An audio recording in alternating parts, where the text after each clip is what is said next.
realizamos un repaso acerca de todo lo que necesitas saber acerca de los discos de vinilo. A pesar de que vayamos a hablar de un invento con más de un siglo de historia que la cabeza de muchos podría estar casi obsoleto, la realidad es que hoy en día los discos de vinilo están más vivos que nunca. Bien es cierto que muchos de los fanáticos de la música estamos al tanto de este fenómeno, pero ¿sabemos su origen y cómo se fabrican, entre muchas curiosidades? Si quieres saber más acerca de esta joya de la música, estate atento a esta cápsula. Empecemos por el principio. Los discos de vinilo, también llamados discos gramofónicos, son un medio de almacenamiento de sonido analógico en forma de disco de ploricloruro de vinilo, el cual se estira en una forma espiral modulada. Normalmente, el surco empieza cerca de la periferia del disco y termina cerca del centro.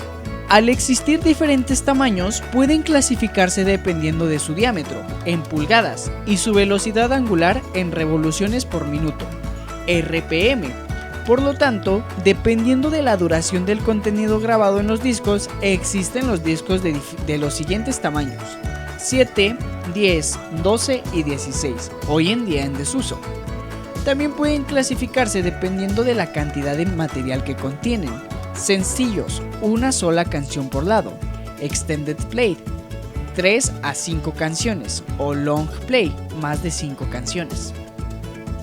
Resumidamente, Thomas Edison fue el primero en patentar el fonógrafo, 1878, un aparato capaz de grabar y reproducir sonidos. Lo que hizo fue lo siguiente: transformar la energía acústica en mecánica y que esto quedara en cilindros recubiertos de cera.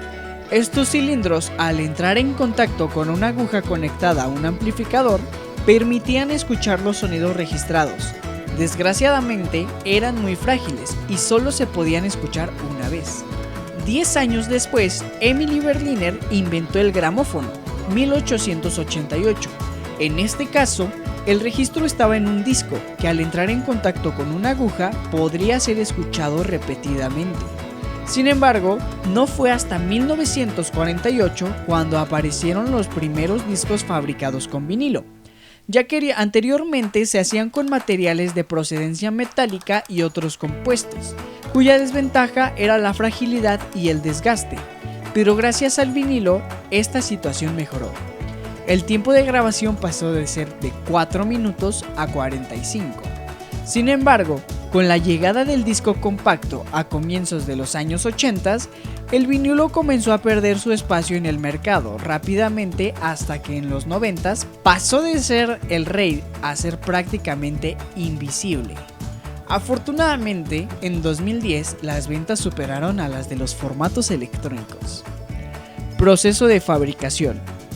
El primer paso es hacer un disco maestro, un disco hecho de aluminio recubierto con esmalte negro, parecido a los vinilos pero algo más grande. La importancia del disco maestro reside en que de ese disco saldrán cientos de vinilos. Una vez listo, el ingeniero graba los datos de identificación, se revisa y se aprueba. Si está todo bien, el disco maestro se cubre con una capa muy fina de plata. Se hace un molde metálico a partir del disco maestro en el que se vierte níquel líquido para así conseguir un sello, y se lleva a la planta de prensado. En las plantas de prensado se puede producir hasta 185,000 grabaciones por día. Allí el plástico que compone el vinilo se funde hasta formar una ficha fina, que se corta en forma de cuadrados cuando se enfría. Se colocan los sellos de níquel en una prensa automática. Se recalientan los cuadros para ablandarlos y se meten en la prensa para grabar los patrones del sonido en el plástico blando. Una vez grabados, se colocan las etiquetas y se recortan para hacerlos redondos. Posteriormente se suavizan los bordes, se taladra el centro y se comprueban uno a uno. Sin embargo, debido a los aditivos tóxicos como metales pesados, tintes y productos químicos anticorrosivos que evitan la oxidación y generan contaminantes muy peligrosos, los vinilos no son bien vistos por muchos. Por este motivo existen empresas como Green Vinyl Records que trabaja con otro tipo de maquinaria y materiales para así conseguir un resultado muy similar, pero mucho más sostenible.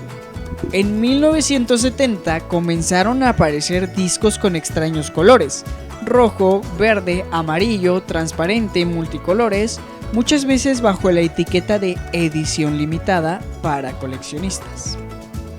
El primer vinilo fue grabado por Enrico Caruso en el año 1902, siendo en aquel momento el cantante de ópera más famoso del mundo. Llegó a vender 1 millón de copias.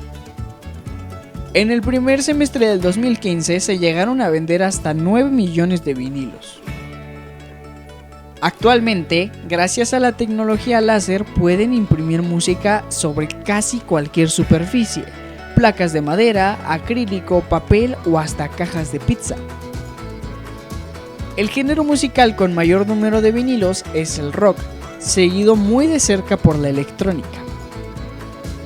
El álbum más vendido es Thriller, de Michael Jackson, 1980, seguido por The Dark Side of the Moon, de Pink Floyd, y Black in Black, de AC/DC. El vinilo más caro es el álbum Once Upon a Time in Shaolin, de Wu-Tang Clan, cuya única copia fue comprada en $2 millones.